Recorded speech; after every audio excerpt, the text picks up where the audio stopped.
हाय, hello, नमस्कार. स्वागत आहे आपले किसान राजा यूट्यूब चॅनलमध्ये. आज आपण महाराष्ट्र राज्यातील मुख्य बाजार समितींमधील कापसाचे बाजारभाव बघणार आहोत. हिंगणघाट बाजार समिती असेल, जालना बाजार समिती असेल, अकोट बाजार समिती असेल किंवा खामगाव बाजार समिती असेल, यामधील कापसाचे बाजारभाव आज आपण या ठिकाणी बघणार आहोत. पहिली बाजार समिती आहे सावणे. कापसाची आवक आहे 4,000 क्विंटल. कमीत कमी बाजारभाव 7,575 तर जास्तीत जास्त बाजारभाव आहे 7,600 रुपये प्रति क्विंटल. यानंतरची बाजार समिती शेतकरी बांधवांना आपण पाहू शकता ती म्हणजे धामणगाव रेल्वे. धामणगाव रेल्वेमध्ये कापसाची आवक आहे 1,500 क्विंटल. कमीत कमी बाजारभाव 7,200 तर जास्तीत जास्त बाजारभाव आहेत 8,050 रुपये प्रति क्विंटल. पुढची बाजार समिती आहे ती म्हणजे जालना. जालन्यामध्ये कापसाची आवक आहे 65 क्विंटल. कमीत कमी बाजारभाव 7,930 तर जास्तीत जास्त बाजारभाव आहेत 8,010 रुपये प्रति क्विंटल. पुढची बाजार समिती आहे ती म्हणजे अकोला बोरगाव मंजू. अकोला बोरगाव मंजूमध्ये कापसाची आवक आहे 607 क्विंटल. कमीत कमी बाजारभाव 8,010 तर जास्तीत जास्त बाजारभाव आहेत 8,010 रुपये प्रति क्विंटल.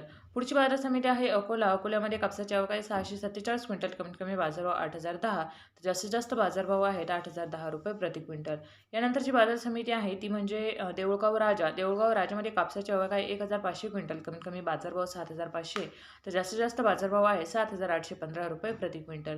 पुढची बाजार समिती आहे ती म्हणजे उमरेड. उमरेडमध्ये कापसाची आवक आहे 998 क्विंटल. कमीत कमी बाजारभाव 6,500 तर जास्तीत जास्त बाजारभाव आहे 7,760 रुपये प्रति क्विंटल. पुढची बाजार समिती आहे ती म्हणजे वरोरा शेगाव. वरोरा शेगावमध्ये कापसाची आवक आहे 258 क्विंटल.